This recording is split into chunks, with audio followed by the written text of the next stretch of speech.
Hey, guess what? I'm sure you heard about this. I sure did. Look, they talked about it at our team. Disaster. Poll shows Democrats less popular than Trump, GOP, or media.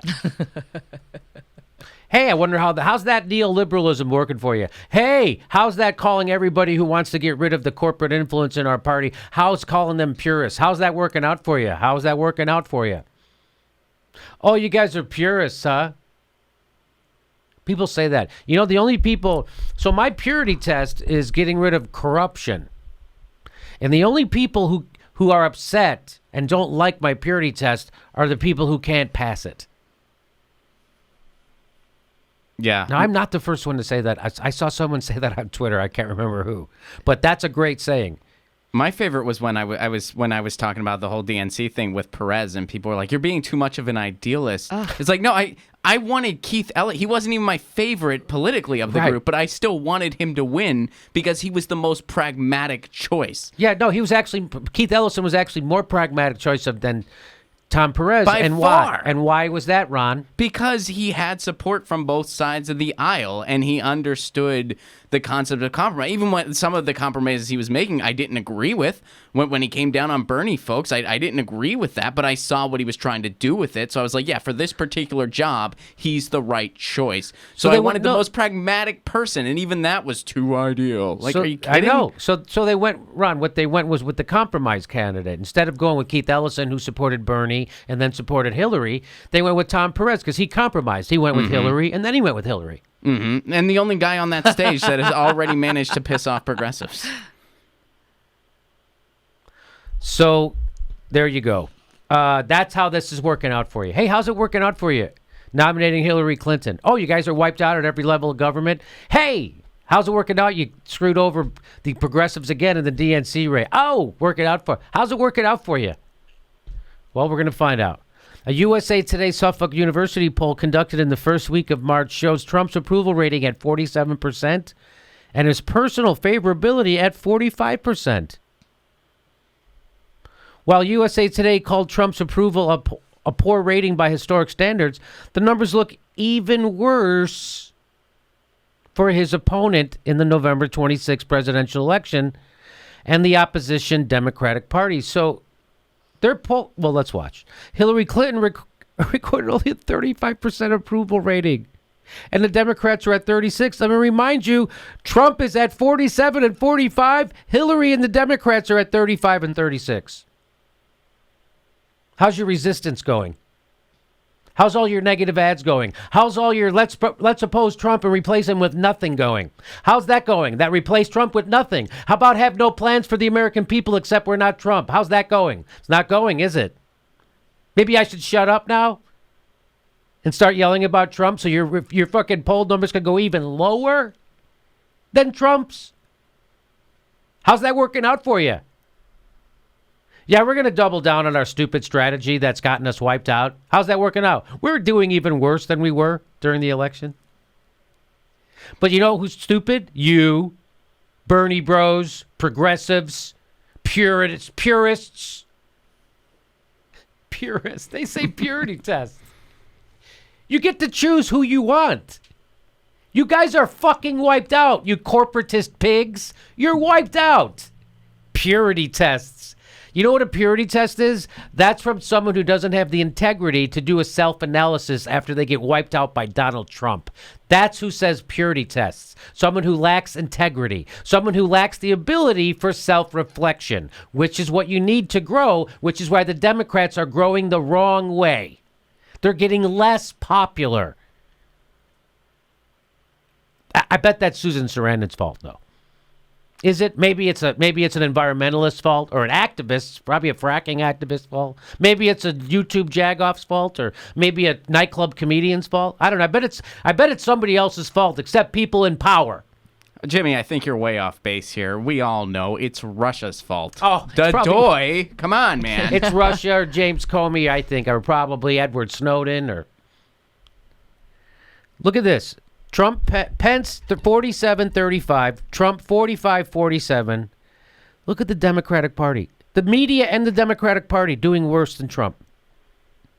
Hillary the media and that's amazing. Oh, so how's your "we're not Trump" strategy working for you? I'm surprised Hillary's not a little bit higher. I mean, she said all those really inspiring things at the Women's March.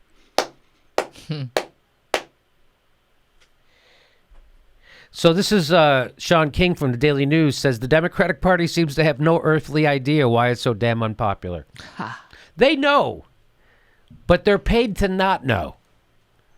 They know, they're paid not to know. That's why we got Tom Perez. That's why we got Tom Perez. Their unfavorable rating is 17 points worse than Pence, 5 points worse than Trump. Their unfavorable rating is 17 points worse than fucking Pence and worse than Trump and worse than the GOP overall. That's what Barack Obama did for the Democrats. That's what Hillary Clinton and Neera Tanden and Joan Walsh and Joy Reid and Rachel Maddow and Chris Hayes, that's what they did for the Democrats. They got them to be worse than fucking Trump and the GOP. Congratulations, you millionaire jagoffs with your head up your ass. Wow. You know, I don't enjoy being this right. I mean, I do. Certainly I do. I mean, I do. And I deeply enjoy it. But I would rather not. I would rather be right about the Democrats are doing the right thing and they got back into being the party of the people and they're sticking up for workers and they have an agenda that's actually a new deal that's going to turn this country around, the richest country in the world. Like, if you see those numbers that Trump is getting better favorability than you are, wouldn't you think you would have an intervention ASAP? You would think that the Democrats need an intervention. They need to be locked in a room and no, look, we love you. Now you have to commit right now. No corporate money for 30 days. We're putting you on a plane. I got a plane waiting for you right outside. Are you going to take it?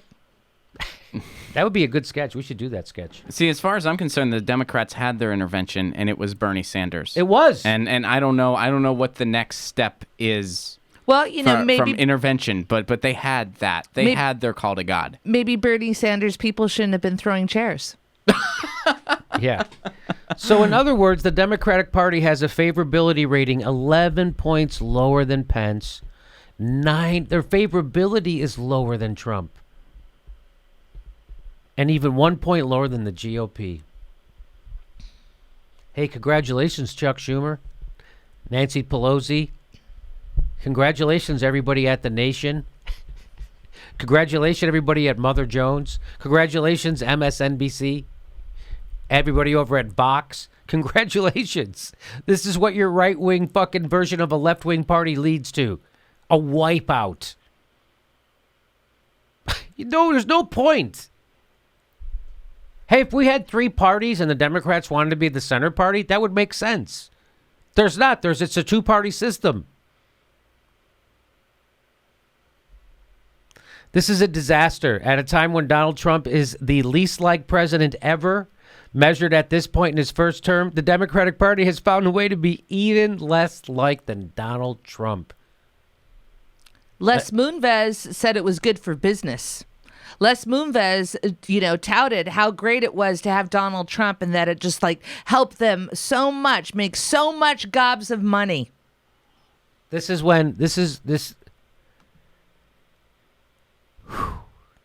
Wow.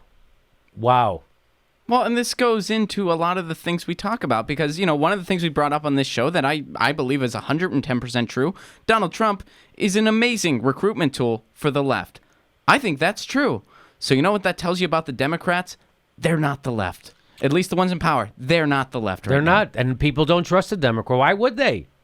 They see through them. They know who they are. They know Hillary Clinton is Jeb Bush in a pantsuit. They know that. People know that. You know who else knows that? Hillary fucking Clinton knows that.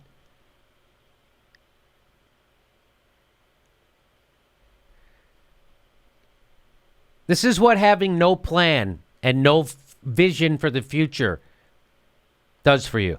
You lose to Donald Trump, and then you remain less popular, even though he's the least popular guy in the world. This is Sean King This is he says, recently I've asked the crowds where I am speaking 2 key questions about the Democratic Party. The response that I get is always the same, mass laughter or audible frustration. And here's the questions. The first question is, if I asked you in just a few sentences to sum up what specific policies the Democratic Party stands for, what would you say? People have no genuine idea. We've showed that on this show. We've got at least 3 or 4 clips in the last week that show exactly that. It's truth, justice, and the American way. And look, it's a bird, it's a plane. That's it, right? Isn't that it? Look, when you lead with your values, and that's you have to go out there and communicate your values. Good jobs. Good jobs. And that's what we're about. Good jobs and equal fairness.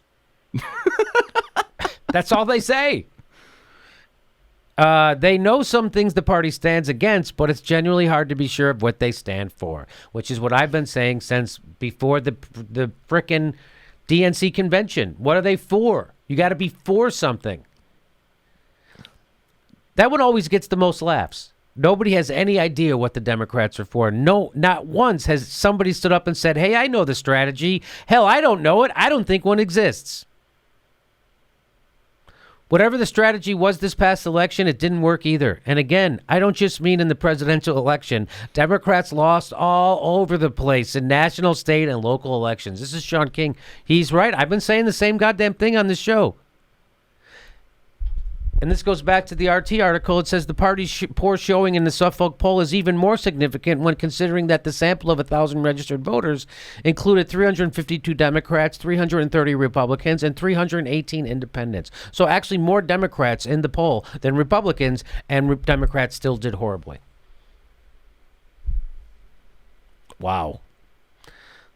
The majority of Republicans, 78%, and independents, 56%, had an unfavorable view of the media,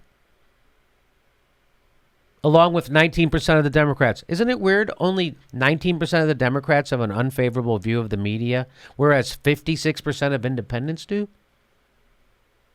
What do you think that says? I think that says that the mainstream media was in the tank for the Democrats this last election. What do you think? Well, see, I was actually going more the direction of as of recent, where, I mean, you have this 24-hour hyper sensationalized Russian narrative that's being parroted by the corporate media that's actually really hurting the left, because really messed up stuff is going on in the interim, and it's a red herring. But what it does for Democrats, or by the book Democrats, is it allows them to continue not taking any accountability for where they are and for the loss. Mm-hmm.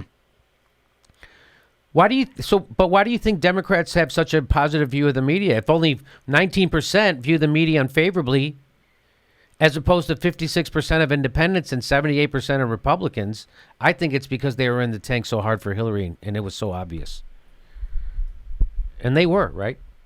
I would say so. I mean, I think there was. I mean, there was definitely. They wanted the horse race. They did. Yeah, want I mean, that. they certainly the news propped Trump up. Yeah, there's no doubt about it. I mean, they hired Corey Lewandowski at CNN for F's sake. This is the campaign manager, and put him on there every night on their.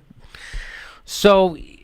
See, I think the media, it was more like, we want a horse race and we don't want Bernie. Yeah, they didn't want Bernie. Because they knew he wouldn't play the game. They wanted a horse race. They didn't want Bernie, and they propped up Trump. And then when they realized that Trump could win, they doubled down. They tried to backpedal as fast as they could to try to screw him. So he didn't win. But he ended up winning anyway. Oopsie daisy. Hey, maybe Chris Hayes, you do more empty podium shots of Trump's thing.